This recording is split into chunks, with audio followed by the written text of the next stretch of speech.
Olá, Psi!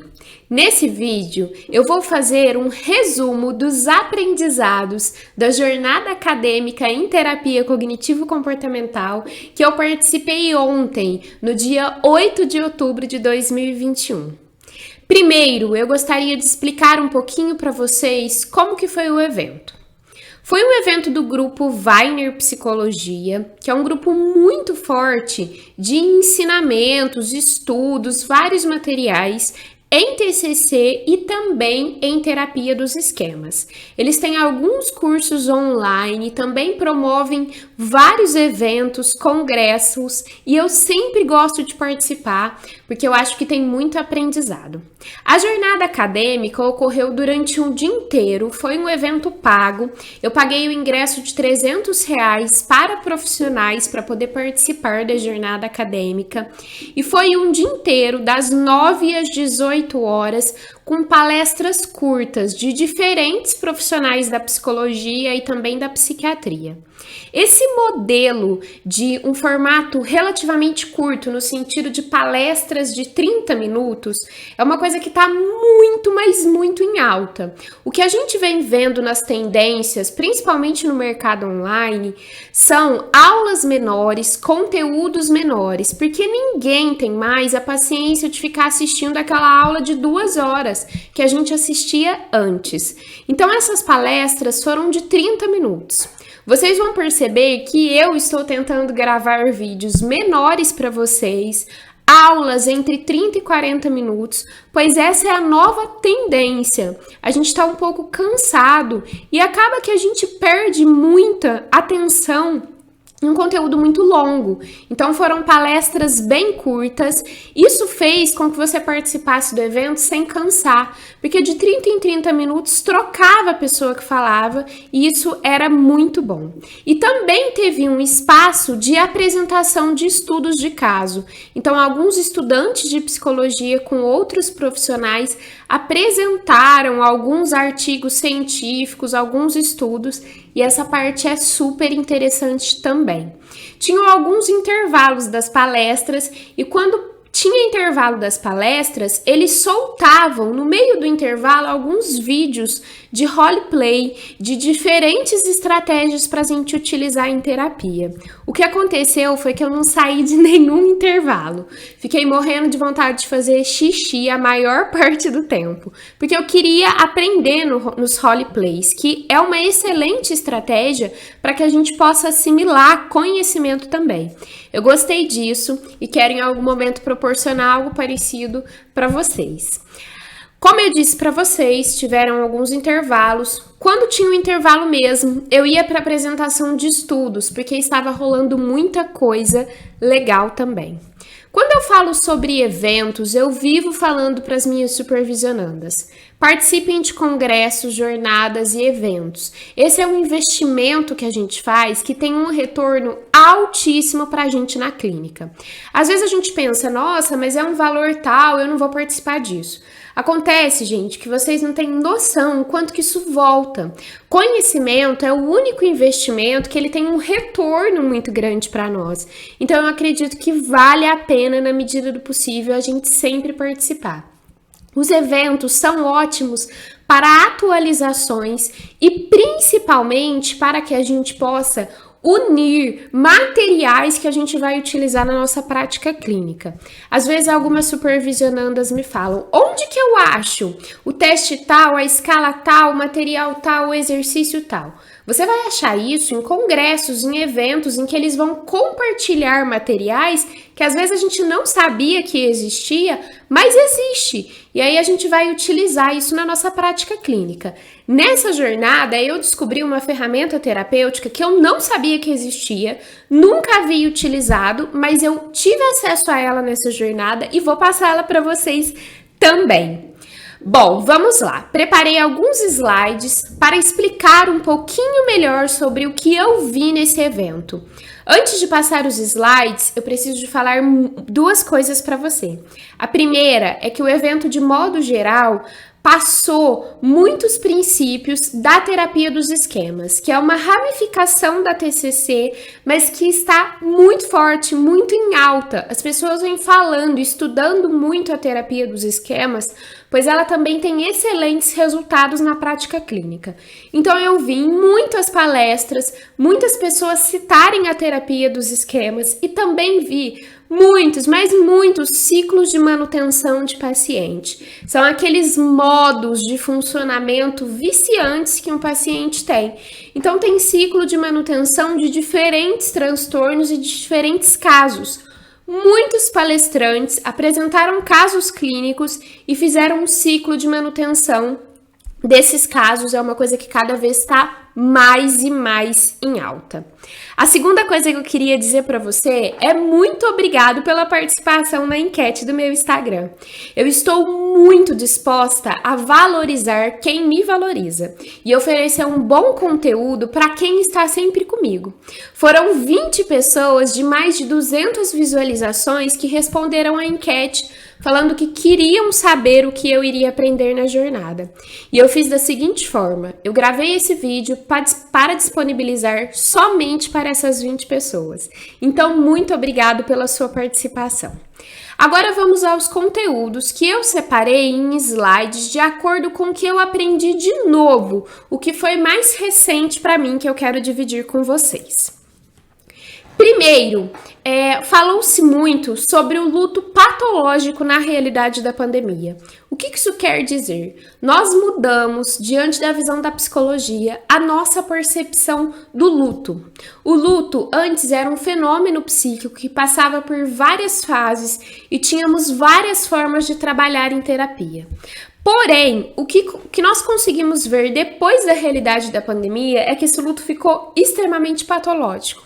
É um luto em que não permite que muitas vezes o ente querido tenha uma despedida daquela pessoa que faleceu, daquela pessoa que morreu, ou até mesmo de uma perda. Porque o luto, ele pode vir de uma viagem que você iria fazer na pandemia e às vezes não fez. De um casamento que você iria se casar e às vezes você não se casou por causa da pandemia, não fez festa, ou algo desse tipo. E aí, o que foi mostrado foram muitos estudos dizendo sobre o quanto o luto ficou patológico e causou muitos sintomas de depressão nessa realidade que nós estamos vivendo de pandemia. Isso reflete na saúde mental da população de modo geral e vai refletir para que as pessoas busquem cada vez mais psicoterapia. Isso vai acontecer sempre. Também explicaram o conceito de crise. O que é quando um paciente ou quando nós nos referimos à palavra crise? Eu acho muito importante compreendermos os conceitos das coisas para que possamos relacionar os conceitos em diferentes momentos da nossa vida. E o conceito de crise traz esses três aspectos. Primeiro, crise pode ser uma mudança abrupta que exige adaptação. E aí eu digo para você, olha, estou em crise porque estou num momento de muita mudança. Crise também pode ser um momento de tomar uma decisão. Às vezes eu preciso de tomar uma decisão que vai ser muito importante na minha vida e eu entro em crise por conta dessa decisão. Ou então, crise pode ser uma impossibilidade, não deu para terminar aí de colocar nos slides o espaço, mas eu vou dizer para vocês, pode ser uma impossibilidade de retornar ao que era antes. E na realidade do mundo pandêmico, que nós estamos ainda vivendo, o reflexo que a gente viu disso na psicologia foi uma crise, uma estafa na saúde mental da maioria das pessoas, principalmente na população brasileira. As pesquisas mostram isso. Quando a gente vai falar de saúde mental, de TCC, a gente vê o quanto que as pessoas estão procurando cada vez mais psicoterapia, o quanto elas estão cada vez mais em crise e o quanto não existe mais a possibilidade da gente voltar àquilo que era antes. E aí a nossa crise também vem como se fosse uma crise existencial de, poxa, o que eu ainda estou vivendo nessa realidade pandêmica? isso vai trazer o conceito de crise. E muitas palestras falaram também sobre como nós podemos ajudar os nossos pacientes, quais estratégias nós podemos utilizar para o enfrentamento dessas situações de crises, que isso está aparecendo muito na realidade da psicoterapia. Quando algumas palestras falaram isso, me deu um start e eu pensei, nossa, mas é isso mesmo que a gente está fazendo. E eu acho que eu precisava de ouvir para assimilar. O que está acontecendo na maioria dos nossos atendimentos, eu tive essa sensação, não sei se você tem também, é que dá uma sensação que a gente está apagando fogo. A gente está controlando pequenas crises que os nossos pacientes têm. Crises existenciais, crises de ansiedade, crises de depressão, e a gente está nesse manejo desde que começou a pandemia. O que está acontecendo é que as pessoas estão muito fragilizadas, e isso está refletindo na saúde mental de todo mundo. E aí ele traz muitas estratégias para enfrentar essas situações de crises, mas as mais comuns e as que trazem mais resultados é praticar a gratidão como uma força pessoal. Então, estimular o paciente a fazer um diário da gratidão, estimular o paciente a encontrar coisas positivas no dia a dia dele. A gratidão vem aí como uma estratégia para evitar a depressão. E também a autocompaixão. E aí eu achei fantástico essa parte na jornada, em que eles fizeram uma associação da autocompaixão com autoestima. E autoestima trata-se do valor que eu acredito que eu tenho. Então eu digo para você, eu tenho uma boa autoestima, eu me valorizo muito. Eu tenho uma baixa autoestima, eu me desvalorizo muito. Autoestima tem uma relação direta com valor. E autocompaixão tem uma relação direta a como você trata a si mesmo. Autocompaixão está relacionada à nossa capacidade de compreender, de ter empatia com nós mesmos.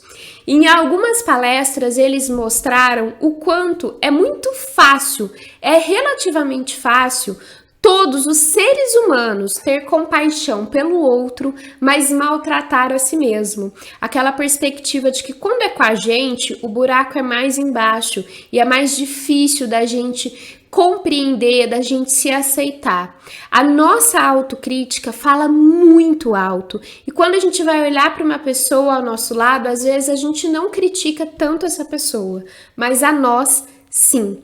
E aí o quanto é importante em terapia a gente estimular o nosso paciente a ter autocompaixão, a compreender e respeitar, às vezes, o momento que ele está passando, a situação que ele está passando.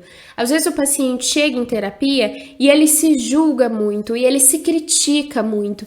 E quando a gente olha, nossa, não precisava de ser assim.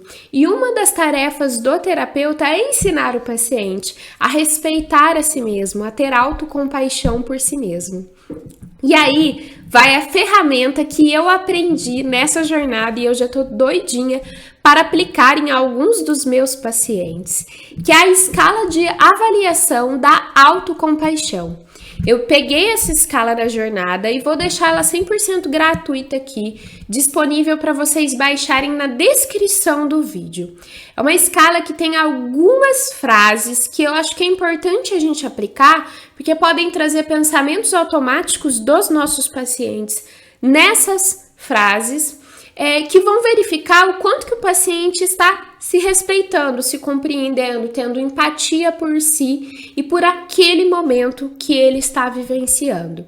Eu já li essa escala, achei ela super interessante e fica aí como uma ferramenta para vocês colocarem em prática.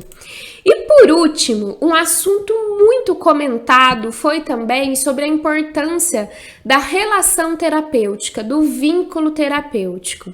O que muitos estudos têm mostrado é que a única coisa que faz a terapia em TCC fracassar é a relação terapêutica. Você pode, tecnicamente, errar em alguma técnica, que é possível que você conserte isso. Você pode errar em alguma etapa da terapia, que é possível que você conserte. Muitas coisas são possíveis de serem adaptadas na TCC. tem muita coisa mesmo. Só que quando se trata de vínculo terapêutico, relação terapêutica, isso daí, se não tiver, a terapia não funciona, não tem jeito. É impressionante o quanto muitas palestras e muitas apresentações de caso bateram na tecla. Vínculo terapêutico, vínculo terapêutico. Uma palestra inteirinha falou sobre a dificuldade do vínculo terapêutico em pacientes com transtornos mentais graves, o quanto é muito mais difícil em relação aos outros pacientes a gente se vincular com aqueles pacientes que têm alguns transtornos mentais que são intensos e crônicos, ocorrem durante todos os momentos da vida. E aí, a maioria das palestras que falaram sobre relação terapêutica falaram sobre 3 coisas que eu resumi nesse acrônimo para vocês se lembrarem. Eu gosto muito de utilizar essas estratégias para que eu possa aprender e eu possa ensinar também.